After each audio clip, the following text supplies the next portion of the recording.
Uh, well, Andrew, it's good to talk to you, man. It's good to finally have your conversation. All right, good to talk to you too, Chad. Thanks for having me on. Yeah, no problem at all. Of course, like we've talked about, you've written a bunch of articles. You've talked to a bunch of people, so this is like probably a drop in the bucket for you. But I want to get your a little bit about you before we talk about the specific article we're going to talk about. So tell me about for people who don't know, maybe they've read your articles in magazines like Guitar World, like Metal Edge. They might know your articles, but they might not know you. So tell me a bit about you and your background for now.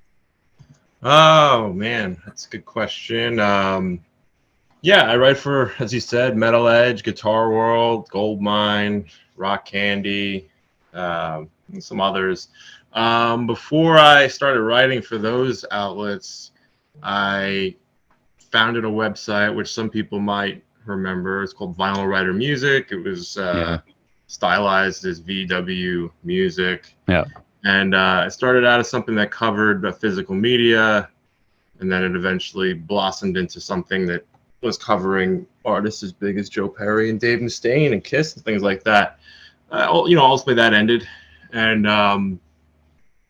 it was a difficult decision to put it to bed, but I didn't have time. Just couldn't justify it anymore. As much as I write for Guitar World and Metal Edge and all those great outlets, I couldn't justify spending the time on it. And, honestly, from a monetary perspective, it just didn't make sense because, hosting a website costs money. People don't realize you got to renew the domains, you have to host the platform, and there's a lot that goes into it. And it got to a point where it didn't make sense. So a lot of people that read my stuff early on from years ago, if they did at all, might remember me from that. So that's the background of, but I don't have a degree in journalism or anything like that. I'm a college dropout with 3/4 of a history degree.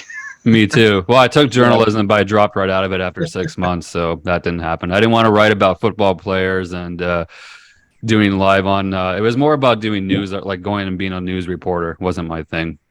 Yeah, it's funny when I was, I don't know, 18, my dad came to me and said, "Andrew, what do you want to do?" And I said, "I don't know. How about journalism? That sounds good." And I always loved sports. Big baseball guy. I love sports. And he's like, "What do you want to write about?" And I said, "Why not the Yankees? That sounds good." Because I grew up reading, Newsday and people from Long Island, Newsday, New York Times, newspapers like print, like actual. I would Yeah, actually walk to the gas station or the deli and pay 50 cents for a newspaper, and I'd flip it over to the sports section and actually read a paper thing. Isn't that yeah, crazy? I know. Forgot So about that. yeah, but it didn't happen, and twists and turns. But eventually, I found my way into journalism anyway, in my own way, and here we are. Were you doing interviews on Vinyl Writer, or was it just doing reviews of records? Yeah, I actually before Vinyl Rider happened, or as a lot of people know it as VW Music, I actually was the editor for a website called Vinyl Junkies. A lot of people know it. It's like a massive Facebook group. It was like one of the bigger vinyl related Facebook groups, and they had a website for a time. Um, I was the editor of that, and I also handled the show notes for the what he referred to as a pirate radio broadcast. He still does it. And that didn't, ultimately I decided I wanted to do my own thing, and that's how Vinyl Rider actually came to be. From the very beginning, it was we'd write about whatever I wanted to write about. That was the fun part about it, I suppose. I could just write about anything I want, and it was reviews on vinyl. It was retrospectives on any old thing, listicles, things like that, and a lot of interviews. And when I started, I would interview maybe anybody, or anybody really, because I didn't have a focus. Now I guess I'm known as a rock journalist, writing for Metal Edge and covering a lot of rock for Guitar World and things like that. But back then, I mean, and this stuff still exists. It was jazz, it was electronic, it was Oh, everything wow. in between, a lot of indie stuff. And as it started to build up, I ended up on PR lists, and it built from there. And it was cool though, doing that and writing listicles and doing those things. It was sort of, it was my paying my dues phase, you know what I mean? And eventually that stuff started getting picked up and started being bigger artists. Paul Stanley, Dave Mustaine, Joe Perry, Steve Vai, Joe Satriani on that website, and that stuff ended up in Blabbermouth. Naturally, it was in the Yeah. aggregate. And that was, well, I guess that's probably how I ended up catching the attention of the right people and just having a good resume to build upon. Do you remember who your first, I guess, let's say, well, do you remember your first interview and then maybe your first quote unquote big interview? I do. I can tell you the first interview I did was with there's a publication called Women Who Rock. I don't know if you've heard of it. I have, yep. A really cool publication, and it's run by a woman named Melissa, I believe her name is. I can't remember her last. I can't remember her last name. That's terrible, isn't it? But her name's Melissa, and she was the first one. And the real reason it happened is because I had written an article completely arbitrarily, because I felt like it, on famous women who rocked in history, and it was like Sister Rosetta Thorpe, Courtney Love, it was Doro Pesch, whatever. And in my research for writing that article, I actually stumbled upon Women Who Rock, and I ended up referencing them in the article, and Women Who Rock picked it up, thought it was cool. And so I hadn't done any interviews to that point, and it just randomly occurred to me. I was like, hey, I wonder what would happen if I asked them for an interview. And lo and behold, to my surprise, they said yes. It's always no until you ask, right? And then from there, I interviewed Andrew Rossiter, the guy in charge of org music. And then I did Chuck Dukowski from Black Flag. So it kind of escalated pretty quickly. But the first like real big one that was, something that was going to get picked up in the aggregate by the Blabbermouths and all that stuff, probably, it was probably Bruce Kulick. Okay. Probably Nice. Bruce Kulick. He was one of the first, but if it wasn't Bruce, it was Tommy Thayer, because they both happened around the same time. And I remember Bruce Kulick did really well, because you're looking at your own numbers, and it's like you see this massive spike, and I was like, oh wow, that's crazy, holy shit.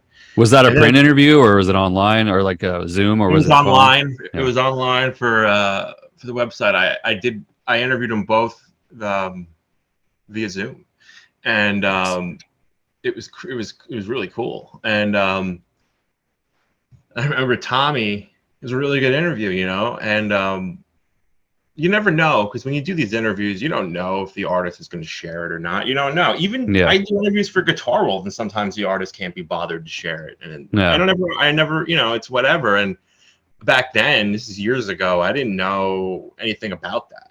I was super green, you know what I mean? I didn't have a full understanding of how the aggregate worked and how the whole how people see it. And sometimes they don't even know how to share it too. If they're not really computer literate, they might be just like, okay, I did this, check it out, it's in a magazine. Well, it's not in a magazine. Well, yep. You'll find it. So Tommy Thayer went live, and I remember ended up on, it was like within an hour, it was on Tommy's socials and all of Kiss's socials, and I was like, holy shit. And that was really early on for me, and super eye-opening for me, of the potential of not only what I could do, really. And I was like, wow, and it just really grew from there. And pounding the pavement and just knocking on doors and not taking no for an answer. I mean, basically it's sort of like a lot of things in life. If you want to be successful, you have to be persistent. And in the world of journalism, you really have to know what you're doing, and you have to prove that you know what you're doing. But most importantly, you have to couple that with really inserting yourself into the conversation. And that's what I did. I just persistently, over the course of years, inserted myself into the conversation until I got to the point that I'm at now, which I'm very thankful for, and it's great. It's a great position to be in, I have to say. Right, right. Yeah, definitely for sure. When you were doing those interviews, not to focus just on those two because of the Mhm. names, but because they were your first quote unquote, like I said, big ones, how did you feel during the interviews? Did you feel like were you able to ask your own questions? Was it kind of scripted? Did you feel like you did a good job looking back on it? How do you think your performance was as far as doing It's it? so funny. I think anybody that is in a creative field will always look at the stuff that they did and hate it. Like, you know Yeah. what I mean? Yeah. I've had interviews where people who have told me that they're great, and I'm like, what? I'm like, no. You know what I mean? It's Yeah. sometimes you're too close to it, Yeah. and you just have to be away from it. Um, because you get this stuff gets really intense. You know what I mean? It's not easy to be in the trenches and get this stuff done. You're either wrangling in an artist who is oftentimes on the road in the studio. Sometimes he's just living in, or he or she's just living in their own world, No. or their PR or their management. There's a whole thing. There's this whole balancing act to actually get them there. Sometimes it's easier than other times. And then, the idea of actually managing a transcript of thousands of words and doing it in a way that's accurate, artistic, consumable, something that eventually, even if it is print, will probably be put online. There's a lot that goes into it. And so when you're so deeply immersed in it, it's really hard to actually be like, this is good. You know what I mean? Mm. Yeah. A lot of times it's not after, I'll read it like, whenever it goes live, I'm like, okay, yeah. But it's a thing. And as I was actually in it, I did. It was definitely nervousness. I mean, because in those early interviews, I mean, I was qualified. I didn't know it then, but I was, because I'm knowledgeable and I know what I'm talking about, and I actually put the effort in to not be an idiot. I Yeah. don't. The same I redundant don't. questions. You don't want to waste your time. And I knew Mm. early on I need to ask unique things and develop a style and do things that set myself apart, rather than just getting them to parrot out the same crap. Especially at the time, as an indie website, it doesn't behoove me to ask, so how'd you get the gig with Kiss? Like, it's, Yeah. you know what I mean? It's like, I don't need. Will Ace ever return to the band? How do you feel about it? Who cares? So, are you upset that people, Still compare you to Ace Frehley and Yeah. don't like? It's Fuck. pointless. So, Can't read that stuff anymore. but naturally, it was nervousness. Like, I remember early on getting on with Paul Stanley. Yeah, I can Very imagine. early on. As a matter of fact, now that I think about it, I did Bruce and Tommy via phone. My first ever Zoom interview was with Paul Stanley. Oh wow. The first time I ever got on a Zoom interview was with Paul Stanley. Oh wow. And, I was green, and I was totally worthy of being there, and I knew what I was doing, even if I didn't know it then. But I remember the day of just being like, holy shit, like, I don't know if I could do this. Like, I don't know if I could do this. Like, this is crazy. Like, who am I? Yeah. The whole imposter syndrome thing. And the reality is, they wouldn't have put me in front of him if they didn't, if they thought otherwise. But the crazy thing is just like, I was scared shitless, to be honest with you. And, Yeah. but I was like, I have to do this. Like, you have to do it. And I forced myself to do it. And when I look back on that interview, it's a good interview and it's fine. There's nothing wrong with it. But I would have done it totally different now. I would have approached it completely differently now. And I have talked to Paul since, and I approached him completely different and with total confidence and zero nervousness, because, I've done thousands of interviews now, tons of them. So it's Right. the shock and awe factor is gone. And that's not to say that it's not super cool.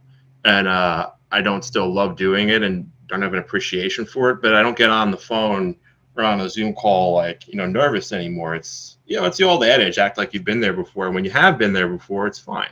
But back then, it was a very different ball game. Yeah, yeah, for sure. I feel the same way. I had the same experience on a smaller scale, but the first time I did an interview with Rob and Ray from Spread Eagle, it was Oh yeah. audio. It wasn't Zoom, but the whole day I was just like, oh, I'm not gonna be able to do this. I can't do that. I'm gonna cancel. I'm gonna say something that came up.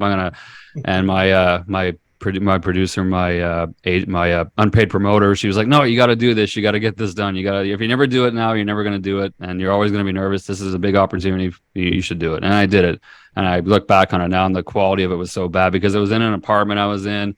Yeah. I was close to the road, so you could hear the cars outside. It wasn't the greatest, but it was good for that time. It worked out okay. And I've talked to them since. So obviously it's different now, but just hearing you talk about that and describing it that way, I thought, yeah, that brings back total memories of I the love feeling you Rob. get. I Yeah. love Rob and Ray, by They're the so way. easy to talk to, as you know. They are I'm a big supporter of Spread Eagle. I have been for a long time, and Rob's a buddy of mine, and Ray is a good friend of mine. One of the best guys. Just such a Yeah. good guys, and I'm so happy to see them, ramping up and kicking off again. They deserve it. Yeah, for sure. And it's good that people need to get aware of them because people either forgot about them or never heard about them, 30 years ago. So giving them back more attention is great too. Absolutely.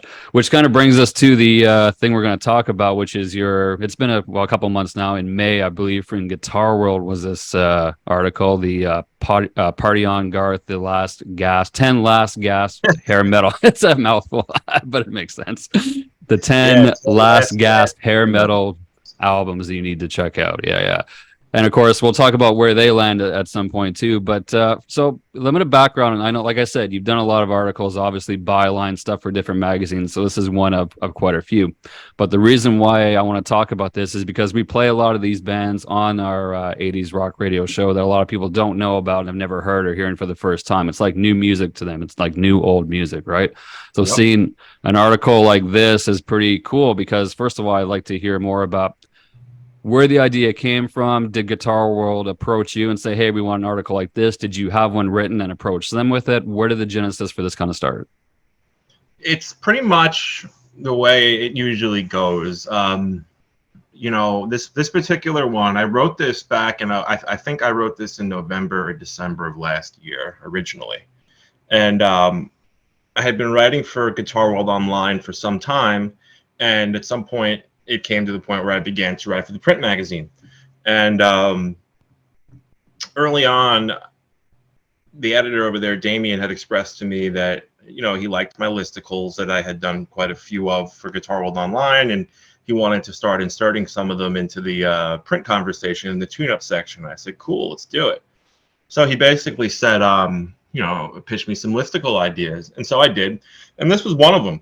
And I have a pretty good knack for coming up with unique listicles. I've written a ton of them for Guitar World and Metal Edge, and even for my own website back in the day. And this was one of the ones I pitched, and he liked it. And he was like, yeah, let's go with that. And that was really it. I wrote it, and it wasn't a matter of them telling me which albums to pick. I picked these. Probably took me all of 15 minutes to pick them. And then I penned it, and that was really it. That was the genesis of it. I wrote it probably 2 hours later. It took me about, 2 hours, if that, to write. Cranked it out pretty quick, and here it is. I think it went live for print, I don't know, maybe... I think it was the May issue or something. April. Yeah. Yeah, I think April, and then a month later ended up online, it had a whole second life after that, which was cool. Yeah, well, the reason I even knew about it is because I was listening to Eddie Trunk's podcast that he does on Sirius XM, and he actually read the whole list out on the air. He quoted you. He said, Andrew Daly wrote this, and this is what he listed all the bands out. I'm like, well, I have this album, I have this one, I have this one. Like, wow, that's pretty cool. And what I loved about it so much is that you didn't just name Def Leppard or Bon Jovi or bands that released records in the early 90s like that were huge. You actually went really deep, especially with the first band that you mentioned, which is what we were talking about, Tommy Thayer, Harlow, which I'm sure almost nobody knows about. So that's pretty cool. I only just recently discovered them too, actually. Harlow is a great band. Anybody that knows me knows I'm a big Kiss guy.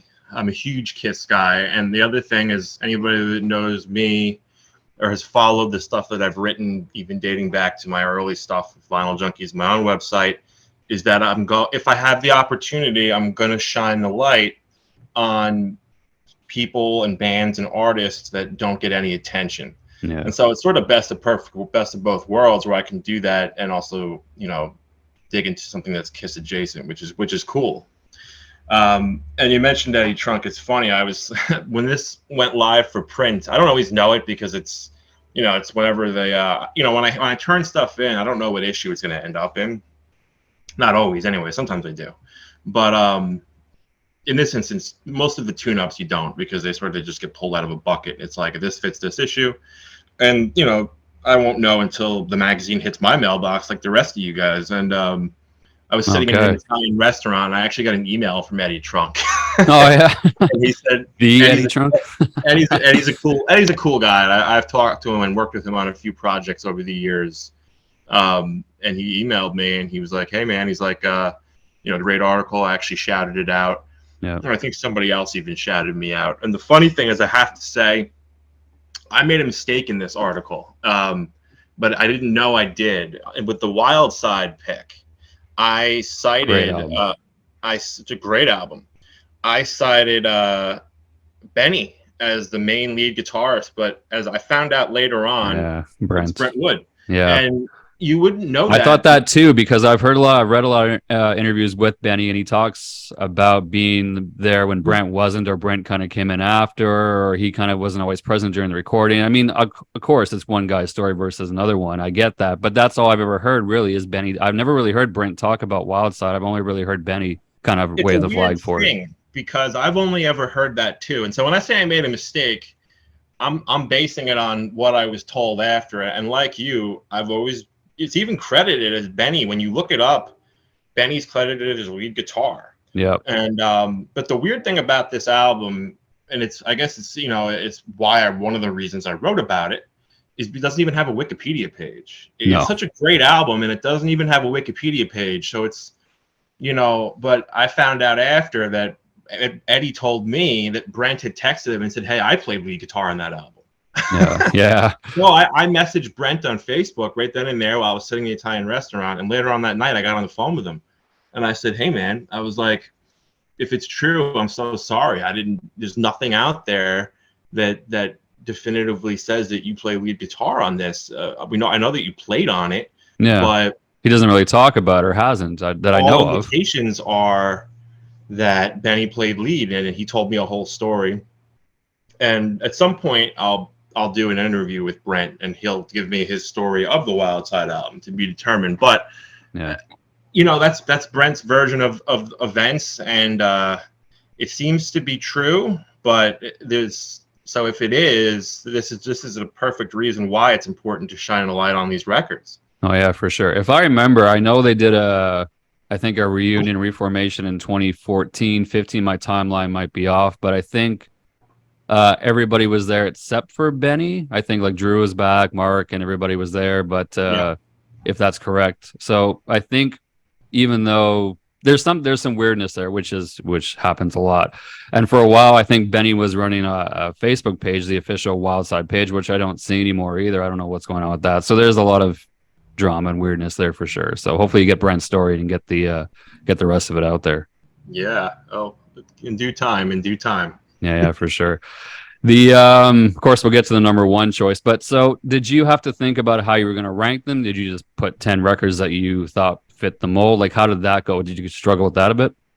Well, how did I tried. Well, the first thing was its last gasp. So I eventually decided, well, this has to be between 90 and 92, 93, and that's where all these records fall. Yeah.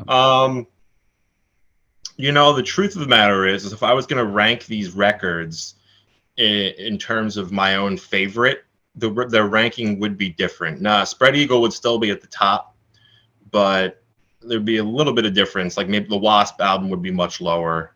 Crimson Auto. Yeah. And things like that. Dangerous Toys would be higher. Probably Kane Roberts would be higher. But I had to be realistic and say, okay, you have to be objective. I have to be, I'm the one choosing the records and I have full freedom to do that. But you can't make it so personal where it's like, I'm going to rank these in my own, and have my own biases completely take over. So that was definitely present in my mind as I was ranking them. And I tried to be realistic and really look at musicianship and songwriting and just quality of the whole album and put aside my love for Tommy Thayer as a guitarist and stuff like that. Right. There's a lot of thinking, and it's quick thinking though. It's again, between when this was approved by my editor and when I put it in his inbox, it was a matter of hours. I kind of had an idea of what albums I wanted to pick. Like Harlow was an easy one. Wildside, that's a softball. Yeah.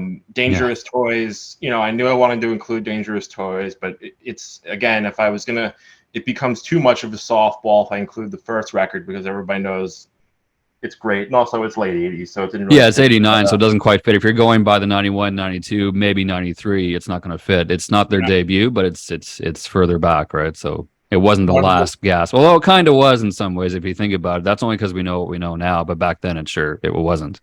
for sure, and you know, the big thing I grappled with was in terms of ranking. You know, I'll tell you why Wasp is as high as it is, and it's explicitly because of Bob Kulick, because he is an Yeah. incredible guitar player, and the album is a complete outlier in Wasp's discography. But Bob Kulick makes that album. Yeah. But as far as the 1 and 2 spots, I really grappled between Spread Eagle and Roxy Blue. The truth of the matter is this: is that I like Roxy Blue's album better than I like Open to the Public.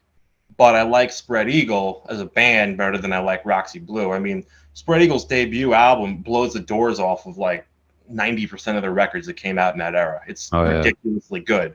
Yeah. And Open to the Public is great, but it's not as good. But so that was the consideration, you know what I mean? It's like overall musicianship that's displayed on the Spread Eagle record, and the strength of the songwriting is great. I mean, Paul DiBartolo, his guitar playing is ridiculous on that album. Yeah. And Spread Eagle was the better band, and they deserve to be number one because of their stature as a band that should have been every bit as big as Skid Row, Oh yeah. and all those types of bands, and they weren't. And Roxy Blue's great too. That Want Some record is another album that blows the doors off of a lot of the records that came out in that era. It's an incredible album. Yeah, definitely for sure. I think Roxy only released one record. I know they released another one in the recent past, but I think in that era they only released one record before they broke up. Yeah, they were recording. Todd told me they were recording the second album when it all fell apart, which is a Yeah. shame. They put those demos out, or those, like, you know, those like roughs. They put them out. I think it's called like Want Some More, and Yeah. you can get it Makes on sense. like Apple Music. And to be honest, it's really, there's some really cool stuff on there. It's like Want Some Part 2. It would have been the same thing. It's good stuff. But yeah, they were a great band. They were a real last gasp, like 11th of the 11th hour. Yeah, absolutely. It's and of course, spoiler alert, of course, Spread Eagle makes number one. But I find it we kind of touched on it already, but you mentioned you did you chose Open to the Public, which was my intro to Spread Eagle. It was the first cassette actually I picked up of theirs before the debut. But the debut, I mean, yeah, it was 1990. It could have almost fell in there too, as far as Yeah. which one to choose. But you chose 93, which is really the last gasp. So yeah, there's a reason I did that, is because I didn't, you know, it's there's a handful of albums out there that people often now cite as like a quick hit of like, oh, this is underrated from the era. And Spread Eagle's first record is one of those albums.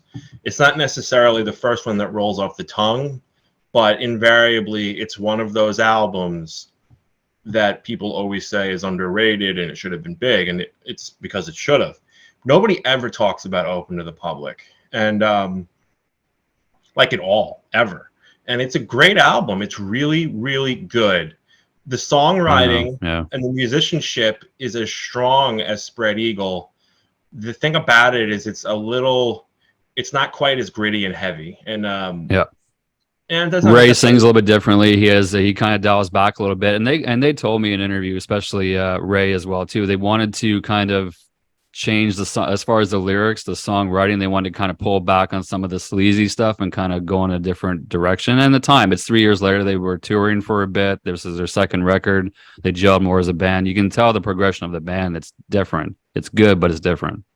It is, and that's why I chose that album. You know, I thought about it, and you know, in truth, for me, I've personally written about the first Spread Eagle album before. A matter of fact, I did an interview with those two guys about it for Metal Edge. You know, I've written about it before, and I wanted to take the time to write about an album that never gets talked about, and that is in essence the point of the list. The point of it is I didn't want to make it a list of softballs. And that was the thing. It's like when it came out, there was a few different comments I got ad nauseum, which I don't care about. People can say whatever they want; it doesn't bother me. But what I saw was the classic, "Oh, you forgot this album," and I'm like, "No, Yeah. I didn't." You I'm like, forgot "I a million didn't." homes. I didn't forget that album. I was like Yeah. that. And a lot of it was like, stuff like not even underrated. It was just like, Was it I don't Def know. Leppard? Was it Animal? Was it Where Generalized? it's like, where's Def Leppard? Where's Yeah, Bon Jovi? I'm like, they exactly. weren't underrated. Like they took over. This was not only Right. supposed to be Last Gasp, it was supposed to be Last Gasp, but it was supposed to shine a light on the stuff that got no exposure Yeah. or minimal exposure or stuff that got buried. Def Leppard needs no introduction, needs no help. Nor does Motley Crue, nor does Bon Jovi, nor does Yeah. Poison. You know what I Yeah. mean? It's like, Yeah. Although and the record they did in the mid '90s, Native Tongue, though, that could use some recognition on its own. But the brand, obviously, those bands don't need the recognition, not as much as the bands that were mentioned, like Harlow, like Roxy Blue, like well, Spread Eagle. we may be talking again about a different listicle that I'm writing to that end. So you There you keep your go. eyes peeled eventually. But Yeah. and the other thing I heard, a lot of people latched onto the Badlands inclusion. Like Badlands is not hair Oh, I forgot about metal. that. That's right. I forgot you mentioned that. Yeah, yeah. Badlands is not hair metal. Badlands is not. I'm like, okay, yes, they are. Badlands is a hair metal That's how band. they marketed it. Yep. They are a hair metal band through and through. You can't tell me that. And anybody, and this is the thing, is that people don't have a full understanding about what hair and glam metal is, and it's a broad term. It's That there. term hair metal is just I don't know how you feel about it. Me, I think it's a huge put down. I know you have to put it to kind of make people aware of what Yeah. genre, what box you're talking about, but I mean, any genre, any label you put on something, it can have different connotations. It's all how you use it. I have no problem with hair metal because the way when I use it, and I use it a lot because I write for Metal Edge, right. I it doesn't bother me because I know that the way that I'm using it and the context I'm putting it is a positive light. But there are people that see hair metal as a terrible thing. It's like, oh, it's garbage music, it's garbage musicianship, and I'm like, okay, you need to check yourself because have you seen some of these guys? They're phenomenal. Like, you're Yeah. gonna look at the band Winger and tell me those guys can't play? Get Oh out of my here. God. Yeah, Dick Winger's a exactly. classical composer and he won a Grammy for it. You can't play? He's a garbage musician. So Yeah. it's dumb. But the thing is that people are like, oh, Badlands is a blues rock band. They're not hair metal. I'm like, yes, they are. I'm like, hair metal's a genre, and like any genre, there's a spectrum. And Yeah. Badlands, they have blues influences in the music. There's no doubt about that. But they're a hair metal band. They're just a hair metal band leaning bluesy, which is cool. And I'm not bothered by it. I'm fine with it. Everybody, you don't write an article for Guitar World and have it get put out for everybody to read everywhere and expect people not to have their opinions. Yeah. But I figured since I saw it, I might as well address it. If you still think that Badlands isn't a hair metal band, that's cool. I'm totally down with it. But the reasoning behind it is hair metal, like any other genre, is a spectrum, and Badlands is in that spectrum. And sure, they're not Poison or Cinderella. But they're definitely hair metal, just hair metal leaning bluesy. And that's cool. That's fine. Well, exactly. Then you mentioned Cinderella. There's a lot of blues. Like listen to Tom Kiefer's voice. Listen to a lot of blues elements in there. Listen to Heartbreak Station. That whole record. Yeah. Like, come on. If you're gonna say hair, if you're gonna call Cinderella hair metal, well, what about all the blues elements there? You're ignoring that. That's like Heartbreak a Badlands. Station. So yeah. Heartbreak Station is every bit as bluesy as Badlands, and Yeah. nobody. If I would have put Heartbreak Station on the list, nobody would have questioned it because Cinderella is a quote unquote hair band, and the reality is that Badlands was marketed as a hair metal band, and they are a hair metal band. You know what I mean? It's hair metal means different things. I think it's because there's such a reverence for Badlands and Eric Singer and Ray Gillian and Jakey Lee that nobody wants to take the evil term that hair metal has become and hang it on the sacred talisman that is Badlands. But in reality, they're a bluesy hair metal band. That's what they are. That's why I put them on the list. Yeah, for sure. It's a romanticized idea because Ray's no longer with us, so people like to think it was something else than it was. If he was still here making music, which we wish, it would be maybe a different story. But it's because he's not here. I think that's part of it. Exactly. 100%. You mentioned the feedback you got from people, which is all good. But have you gotten any feedback from any of the artists, any of these bands? Have they read it? Have they given you any kind of contact? Oh, sure. The guys in Spread Eagle, They loved it. They're all about it. Michael Kelly Smith and Brittany Fox. He's a great guy. He's a buddy of mine. He loved the inclusion of it on there. And I think online they actually had him right on the top of it, which was cool. Nice. Who else? I told you about Brent Wood from Wild Side. Yeah. That could lead to a good conversation. So that all worked out too. Yeah. You know, it was an interesting one that I did not expect to hear from.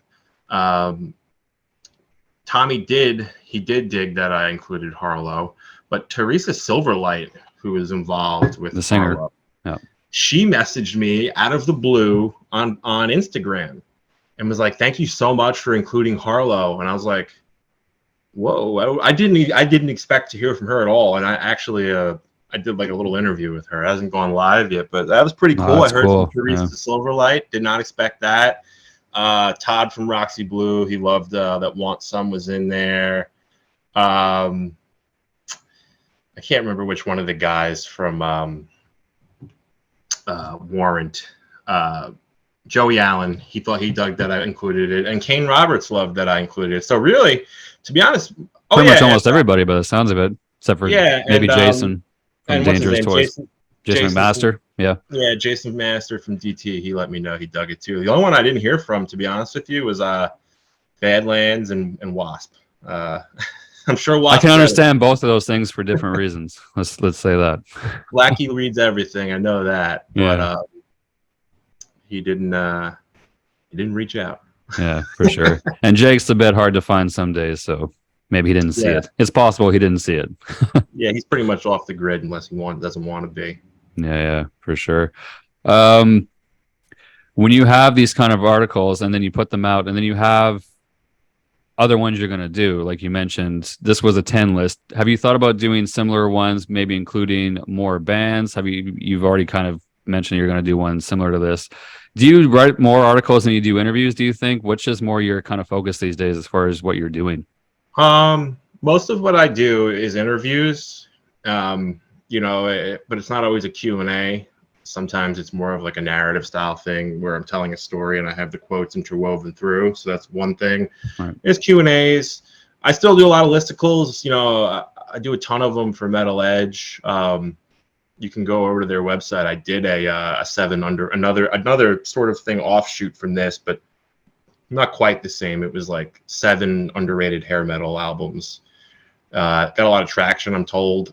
And I did another one, like 7 hair metal albums to bang your head to, like, heavier ones. And there's other ones in the pipe too. So it depends. Even for Guitar World, I did like a couple Nuno Betancourt listicles for the issue from the last issue that had Nuno on the front cover. I definitely do more interviews than I do listicles, but I do quite a bit of these. You know what I mean? There's more that have come since, and definitely more in the pipe that are coming for sure. Yeah, I look forward to that. So people want to check it out, they can obviously go on your Facebook page. They can see the link there. They can see it in like I said, it was the May issue of Guitar World. It's there as well too. People can check that out and they can give their critique. I'll give you one critique if you want to hear it. I don't know if you know about this band, but I would have loved to have seen a band called Bad for Good. Have you heard of them? Bad for Good is great, man. Bad for Good is great. They super cool band. That was one of the balancing acts, as I had to it's like one of the comments was like, "Oh, the you forgot this, you forgot that." Of course. That's always the thing. Yeah. I'm like, all right, well, hey. You didn't forget. You only have so much room. That's people don't understand that. You could have made a list of 100, I'm sure. Yeah, and the thing is that one of the other considerations is that you have to. The balancing act there's only so many obscure bands I can include, and Harlow is definitely an obscure one to include. Oh, yeah.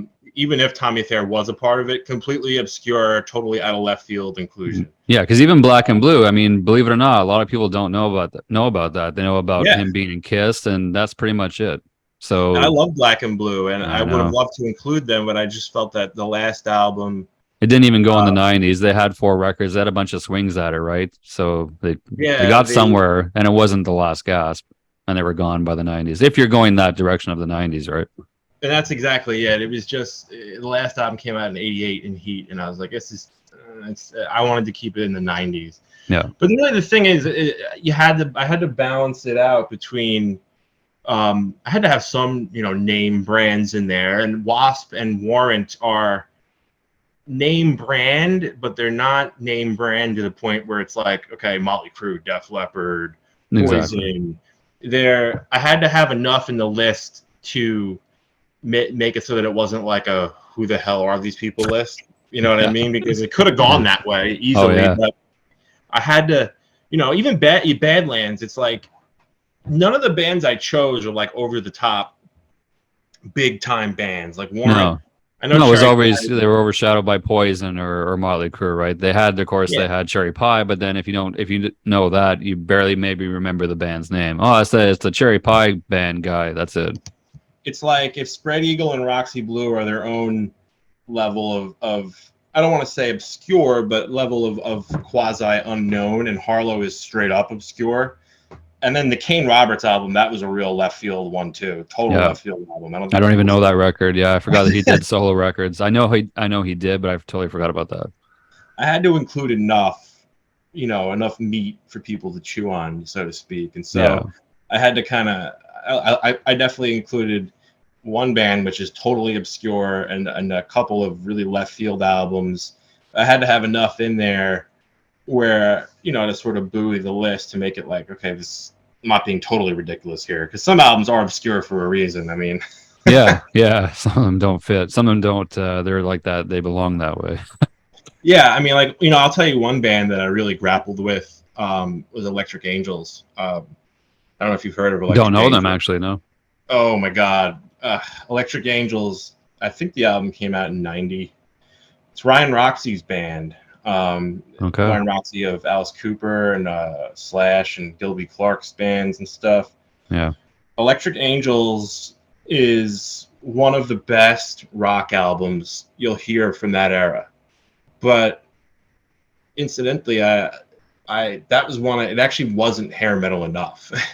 they if you look at them on the front cover, they look hair metal. They have the hairspray, they have the look, and they have the whole vibe. But when you listen to the album, it's more rooted legitimately like late '70s hard rock with touches of glam.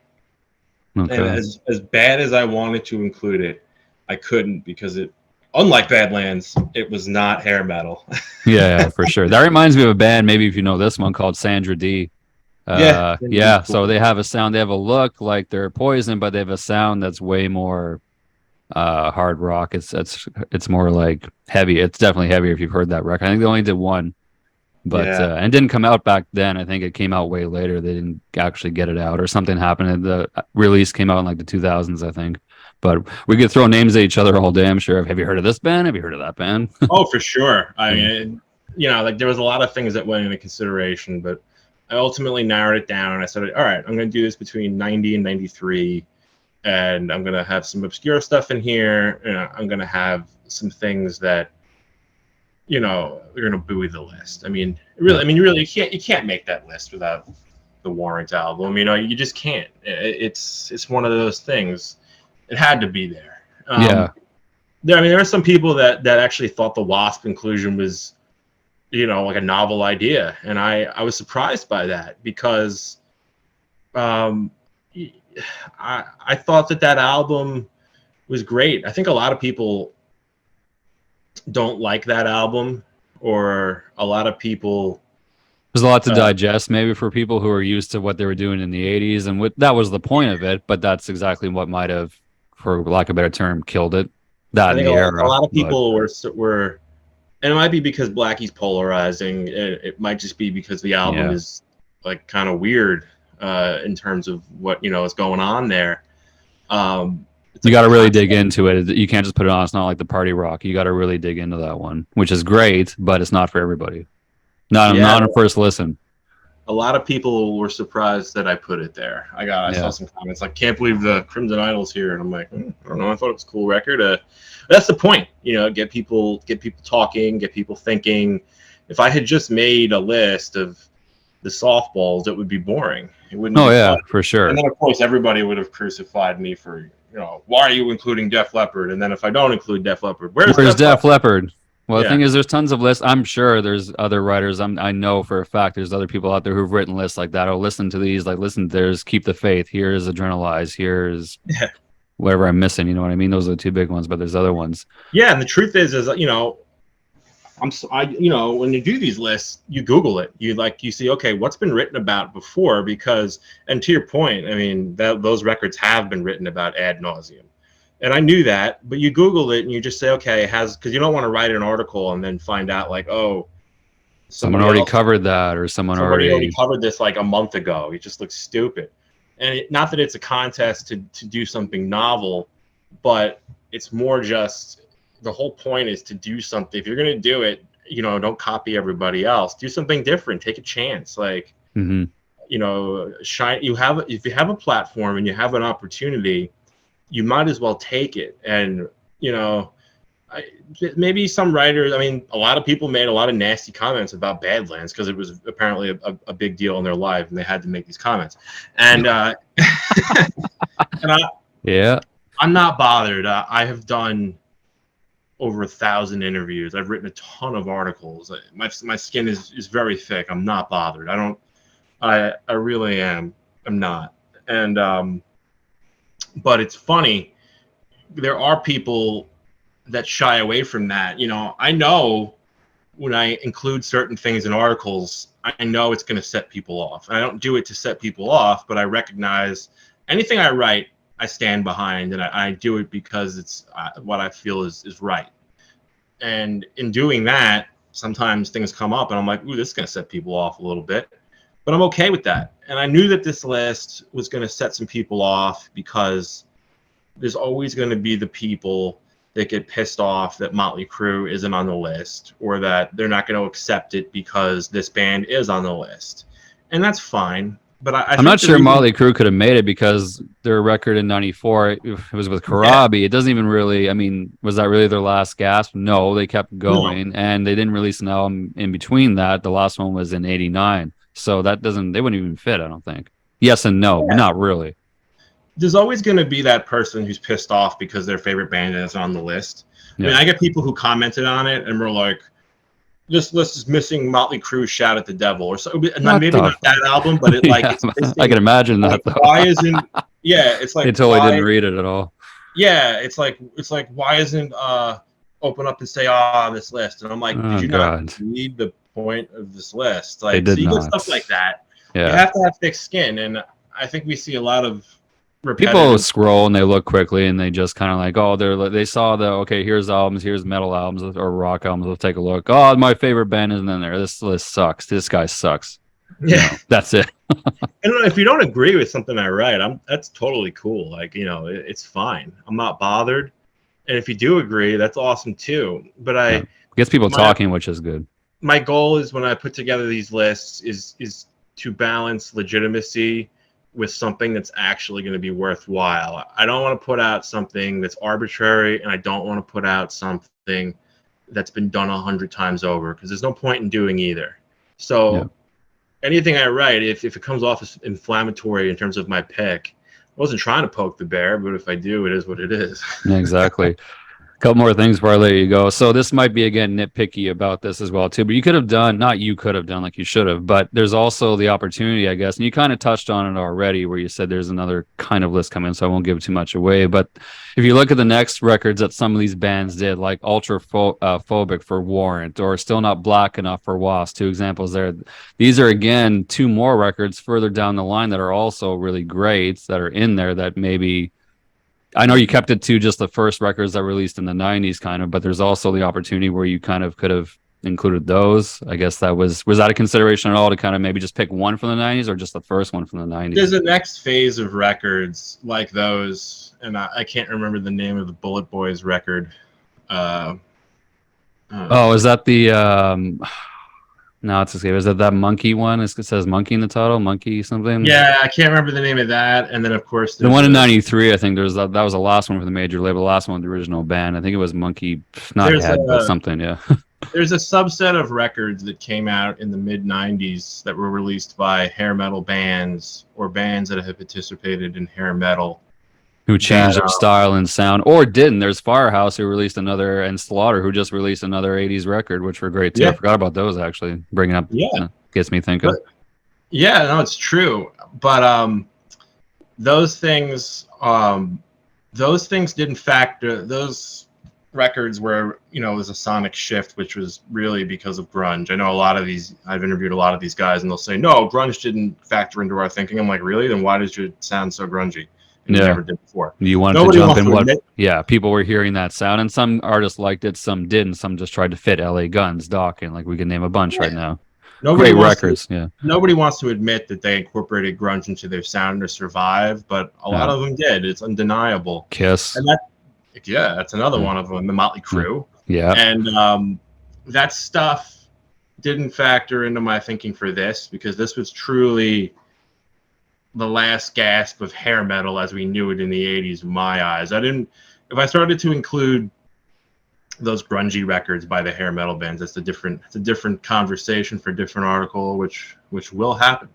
That's good to hear. Yeah, because like I said, there's two different versions of that. There's bands that just stuck true and released, in that CMC. I used to love that label because that had all the great records of the '80s bands in the '90s. They used to release '80s kicks in there too. Like they released '80s Yep. sounding records still in the '90s. That's an article, and then other records further into the '90s with a grunge sound. Those are two separate things, but very cool as well. We Yep. could talk forever about that. I could dig right into that, and you could Oh, write about absolutely. that forever too. Easily. The last question I have then regarding the article itself, when you wrote little blurbs about each record, was there a limit put on you as far as Guitar World or anybody else you shipped it out to as far as how much you could write? Did you kind of edit yourself as far as what you wrote and how you wrote? Yeah. So when I write online, I mean, the word count online is loose because there's no page to stop you. Yeah. You know what I mean? That said, you don't want to put out a 5,000 word article because people lose interest. Yeah. So that's always the balancing act. This particular article was originally written for print. Most of the print tune-ups that I do, in regards to listicles, are usually anywhere from 1,000 to 1,300 words. I think this one probably landed around 12 or 1,300 words, if my memory serves, and that was the word count. Because print, you're always working within some kind of word count. If I'm writing a cover story, the word count might be absolutely massive. If I'm writing a tune-up, it could be anywhere from 400 words to 1,200 or 1,300 words. It all depends. In the case of this, it was 1,200, and that's a challenge because it's really easy when you're writing about anything to pontificate for as long as you want, but the word count forces you to be succinct and get to the point. No. What are we talking about here? Basically 100 words per album, and then a couple hundred words for an intro, which is what I did. So you have to be really succinct and get your point across. Choose your verbiage wisely, and all that stuff.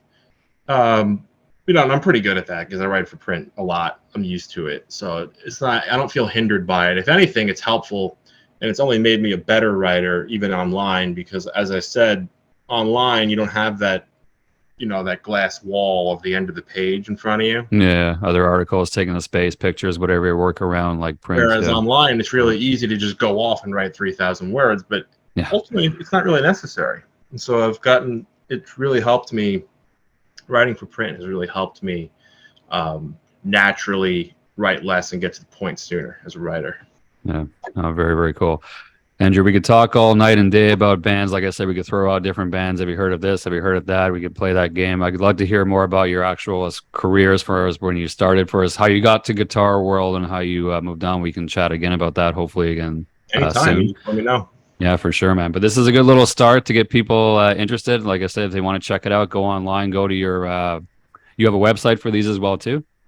Yeah, Articles? this one, it's probably, I don't have, I mean, my old website, VW Music, still exists, but I don't post any of this there. You could find it on, you just type in, if you want to read anything that I write for Guitar World, just type in Andrew Daly Guitar World. My author page will come up. Same goes for Metal Edge and Goldmine and all that fun stuff. You'll find all my stuff there. Just type in Andrew Daly Guitar World, Andrew Daly Metal Edge, and stuff crop up, all kinds of fun stuff. Awesome, man. Well, I invite people to check that out and go and give your opinion. I know you want to hear what people have to say about it, and just sound off and fire off. Let them know what you like, what you didn't like. Actually, if you don't like it, he doesn't want to know about it. But Fire away. No problem. exactly. Yeah. I appreciate the time, Andrew. It's good to talk to you, and we'll do it again. Okay. Absolutely. Thanks, Chad. Awesome, buddy. Take care. Talk soon. Bye.